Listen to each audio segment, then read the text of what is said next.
In today's video, I'll show you how you'd be able to upgrade Suno AI. So let's get started. So first of all is that you want to log in here into your account on suno.com and click here on the number of credits that you have here on the left menu. You should see that right here. Click on that and then you will now have this menu.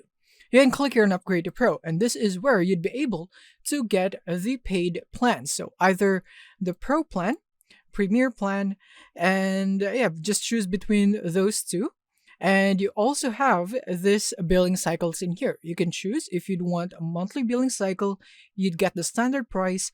If you go for a yearly plan, you'd get a base discount of 20% off on the total price. So depending on which one you prefer. Let's say that you just want a monthly billing and go into the Pro plan and click here and subscribe.